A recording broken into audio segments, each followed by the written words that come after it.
তারা আল্লাহ পাকের একটা সৃষ্টি জীব, কিন্তু আল্লাহ এদেরকে জুলকারনাইন প্রাচীরের ওই স্থানে এদেরকে রেখেছে। তাফসীরের ভিতরে আসছে বাদশাহ সিকান্দার যে পাহাড়টা নির্মাণ করেছিলেন সে পাহাড়টা কোথায়? অনেক ইতিহাসবিদ বলেছেন সেই পাহাড়টা এখনো আজারবাইজান আর্মেনিয়ার সীমান্ত এলাকা অবস্থিত। কেউ তো বলেছেন না তুরস্কের উত্তর সীমানা, আর ককেশাসের সীমানার পাশে বিশাল বড় একটা প্রাচীর নির্মাণ করেছেন। লোকেরা বলেন এই সেই প্রাচীর, যেই প্রাচীরটা বাদশাহ সিকান্দার নির্মাণ করেছিলেন। ইয়াজুজ মাজুজ হলো ইয়াফিসের বংশধর, তাদের শ্রেণী হলো তিনটা। বলেন কয়টা জাত? কয়টা? তিনটা শ্রেণী। একটা শ্রেণী হয় লম্বা 120 হাত, আর একটা শ্রেণী হলো 130 হাত, আর একটা শ্রেণী হলো এত বড় এত বড়, যদি তা একটা পার্কে চায় এক স্থান থেকে সরাই দিবে তাহলে ইয়াজুজ মাজুজের জন্য বিশাল বড় পাহাড়, বিশাল বড় অট্টালিকা এক স্থান থেকে অন্য স্থানে সরাই দেওয়ার কোনো সমস্যাই নেই, কোনো ব্যাপারই না। এই পরিমাণ ক্ষমতা আল্লাহ ইয়াজুজ মাজুজকে দান করেছেন। তাফসীরের ভিতরে আসছে আল্লামা সুয়ুতী রাহমাতুল্লাহি আলাইহি উল্লেখ করেছেন ইয়াজুজের 4 লক্ষ বংশধর, মাজুজের 4 লক্ষ বংশধর। এক একটা ইয়াজুজ এই পরিমাণ হায়াত পায়, এই পরিমাণ হায়াত পায়। 1000 ইয়াজুজ সন্তান যখন দুনিয়াতে আগমন করে, দুনিয়াতে আগমন করার পরে তারা যখন যুদ্ধের বয়স উপনীত হয় তখন একজন ইয়াজুজ মারা যায়, 999 জন ইয়াজুজ তারা বেঁচে থাকে। এই জন্য মানুষের সংখ্যা বেশি না, ইয়াজুজ মাজুজের সংখ্যা বেশি। আল্লাহ নবী সাল্লাল্লাহু আলাইহি ওয়াসাল্লাম এক হাদিসে বলেছেন কিয়ামতের ময়দানে আল্লাহ আদমকে ডাকবেন, ইয়া আদম। আদম বলবেন লাব্বাইক ওয়া সাদাইক ইয়া আল্লাহ, ওগো আল্লাহ আপনার ডাকে আমি সাড়া দিলাম। আল্লাহ আদমকে বলবেন, আদম সন্তান উবআস মিন কুল্লি আলফিন, প্রত্যেক 1000 থেকে 999 জনকে জাহান্নামে নিক্ষেপ করো, 1000 মাত্র একজনকে জান্নাতে নিক্ষেপ করো। সরকারে তো আলম সাল্লাল্লাহু আলাইহি ওয়াসাল্লাম এই হাদিস যখন সাহাবাদের মাঝখানে শোনাচ্ছিলেন, সাহাবায়ে কেরাম বলেন, ওগো আল্লাহর নবী তাহলে আমরা 999 জন কি জাহান্নামে যাব আর একজন মাত্র জান্নাতে যাব? আল্লাহ রাসূল বলে না না, 999 জন হবে ইয়াজুজ মাজুজের বংশধর, আর একজন হবে খাঁটি আল্লাহওয়ালা।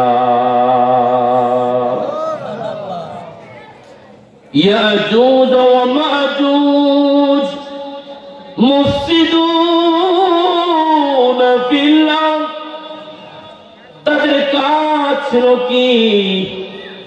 2 পাহাড়ের মাঝখান দিয়ে তারা আসতো। মানুষেরা খাবারের জন্য যে ধান চাষ করত, মানুষ খাবারের জন্য যে গম বপন করত, মানুষ খাবারের জন্য যে ফল সামগ্রী লাগাইত, সকল ফল সামগ্রীগুলা তারা খেয়ে ফেলত।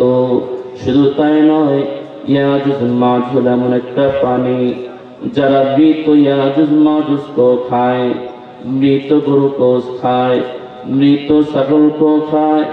জঙ্গলে এমন কোন বাঘ পশু নাই যে বাঘ পশু ইয়াজুজ মাজুজ বাহিনী খায় না। ইয়াজুজ আর মাজুজ তারা ফসলগুলো নিয়ে যেত, আর জমিনের ফসলগুলো তারা নষ্ট করত। কিন্তু সেই সম্প্রদায় ছিল তারা মাজলুম, কিছুই বলতে পারে না। এখন তারা বাদশাহ সিকান্দারের কাছে আবেদন করলো, ফাহাল নাজআলু লাকা খরাজান আলা আন তাজআলা বাইনানা ওয়া বাইনাহুম সাদ্দা। ও বাদশাহ যুলকারনাইন, আমরা তো ইয়াজুজ মাজুজ হতে পারি না,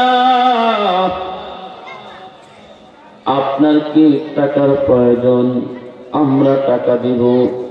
ট্যাক্সের প্রয়োজন? ট্যাক্স দিব। তবে একটাই আবদার, এই দুই পাহাড়ের মাঝখানে আপনি যে খালি জায়গাগুলো আছে এমন একটা প্রাচীর নির্মাণ করেন, যেই প্রাচীরগুলো ভেঙে ইয়াজুজ মাজুজ তারা আসতে পারবে না। বাদশাহ যুলকারনাইনকে দাওয়াত দিলেন, তোমাদের অর্থ সম্পদ, তোমাদের ট্যাক্স আমি যুলকারনাইনের প্রয়োজন নাই, কোনো প্রয়োজন নাই। কারণ হলো ক্বালা মা মাক্কিননি ফীহি রাব্বি খায়রুন ফাআইনুনি বিকুওয়াতিন। আমার আল্লাহ আমাকে যে ক্ষমতা দান করলেন, যে বাদশাহী দান করলেন, এমন শক্তি দান করলেন, যে শক্তিটা, যে বাদশাহীটা, যে অর্থ সম্পদ তোমাদের অর্থ সম্পদের 1000 গুণ বেশি। তবে তোমরা একটা কাজ করো, আতুনি জুবারুল হাদীদ।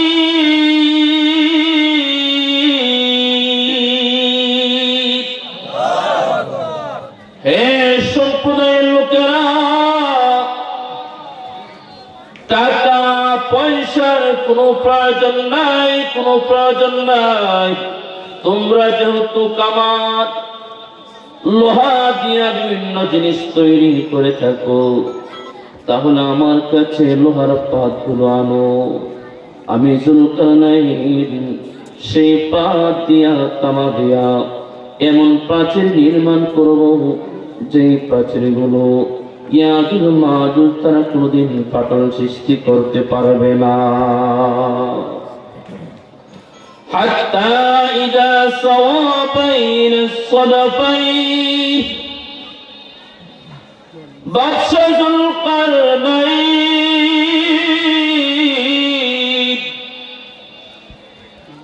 গলিত লোহার তামা দিতে লাগলেন, লোহা গলাইতে লাগলেন, লোহা গলাইতে লাগলেন।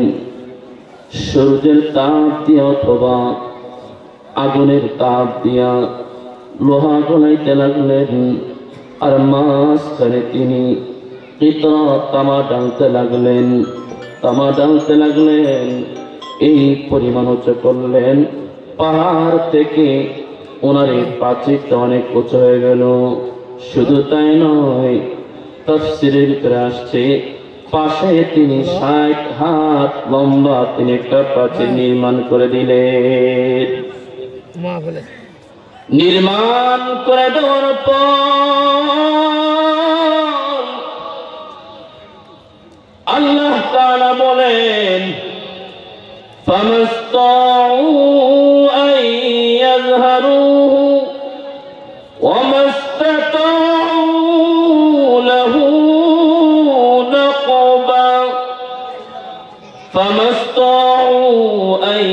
লিয়াযহারুহু পরের দিন যখন ইয়াজুজ মাজুজ দেওয়ালকে ডেঙ্গানোর জন্য আসে, এখন তো দেওয়াল ডেঙ্গাইতে পারে না, দেওয়াল উঠতে পারে না, এই জন্য এখন তারা দেওয়ালের ভিতরে ঘুষায়, দেওয়ালকে খণ্ড করে। তাফসীরের ভিতরে আসছে আল্লাহ নবী সাল্লাল্লাহু আলাইহি ওয়াসাল্লাম হাদিসের ভিতরে তিনি একদিন ঘোষণা করলেন, তিনি একদিন ঘুমন্ত অবস্থায় ছিলেন। ঘুম থেকে ওঠার পরে কানা ওয়াজহু রাসূলিল্লাহি সাল্লাল্লাহু আলাইহি ওয়াসাল্লাম মুহাম্মারা, আল্লাহ রাসূলের চেহারাটা অনেক লাল হয়ে গেল।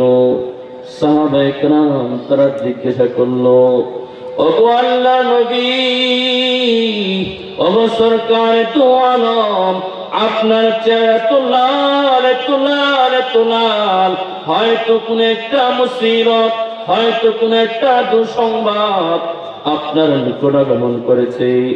আল্লাহ নবী বলেন, ওয়াইলুল আরব, ওয়াইল আরব কদ শাররা মান ইফতারাবা, আরবদের জন্য ধ্বংস, আরবদের জন্য একটা বিপদ সংকেত দেখলাম।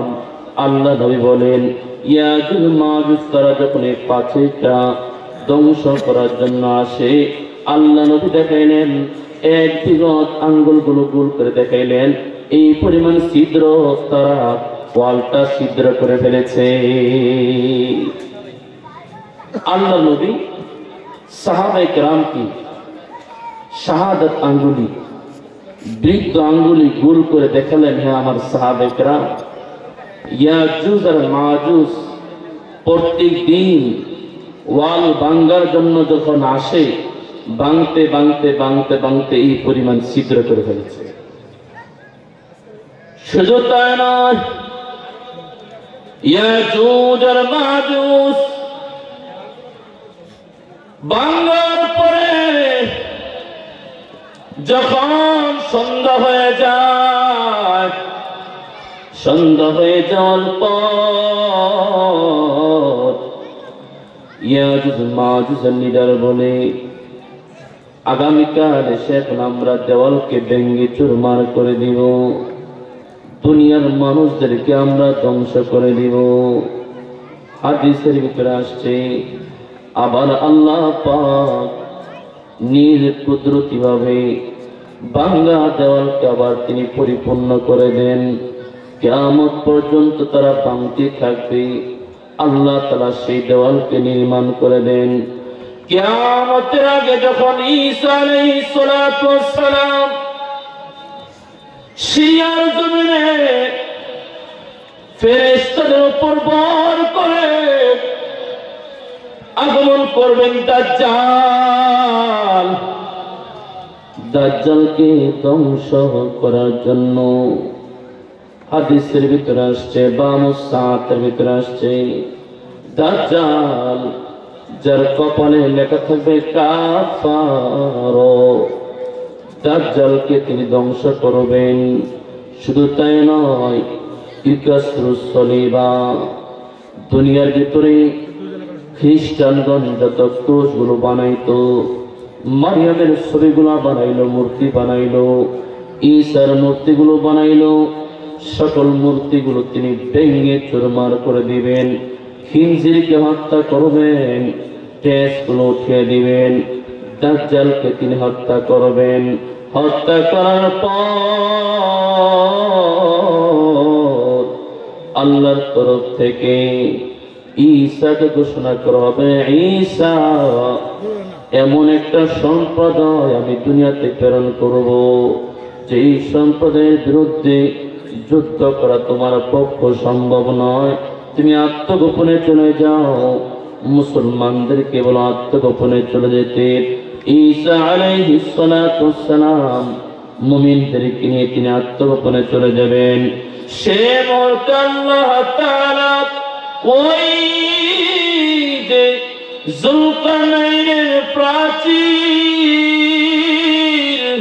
ওই প্রাচীরকে ভেঙে দিবেন।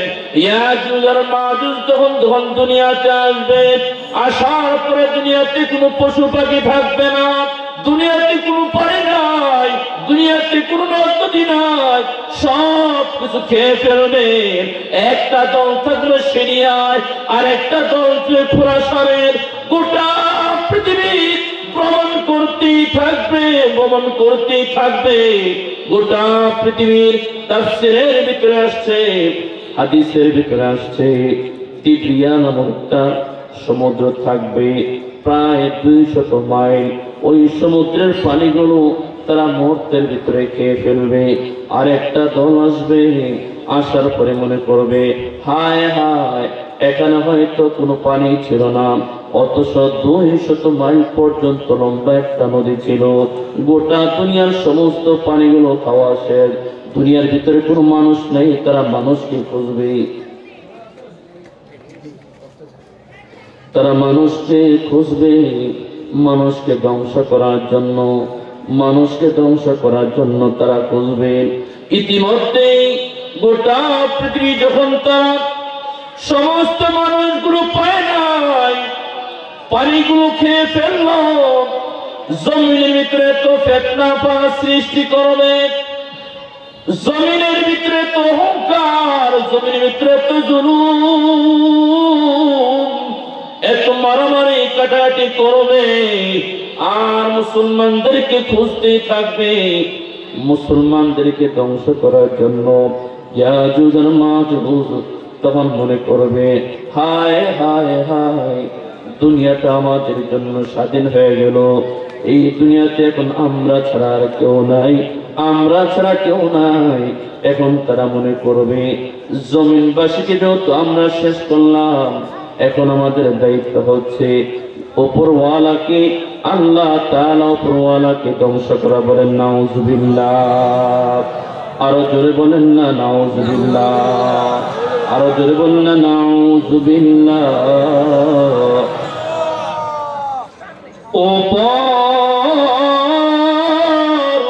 উপরওয়ালাকে ধ্বংস করার জন্য হাদিসের ভিতরে আসছে ইয়াজুজ মাজুজের বাহিনী উপরের দিকে তীর নিক্ষেপ করে আল্লাহকে ধ্বংস করার জন্য, ফেরেশতাকে ধ্বংস করার জন্য তীর নিক্ষেপ করে, তীর নিক্ষেপ করে।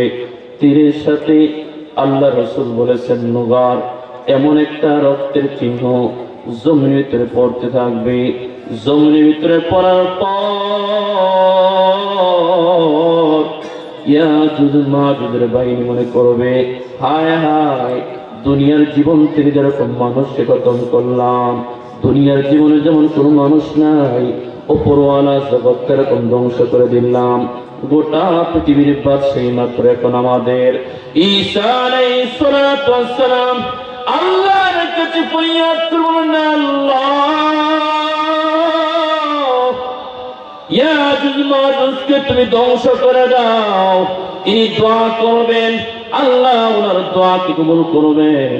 কবুল করার পরে তাদের গর্দানে এমন একটা ভাইরাস হবে, যেই ভাইরাস শুধু করোনা নয়, করোনার চেয়ে লক্ষ কোটি গুণ বেশি মারাত্মক হবে। এমন একটা ভাইরাস, যেই ভাইরাসের কারণে গোটা ইয়াজুজ মাজুজের বাহিনী প্রত্যেকের গর্দান গুলো ভাইরাসে আক্রান্ত হয়ে যাবে। এমন বিস্ফোরণ হবে, যেই বিস্ফোরণের কারণে মুহূর্তের ভিতরে কোটি কোটি বিলিয়ন ইয়াজুজ মাজুজ তারা মারা যাবে। জমিনের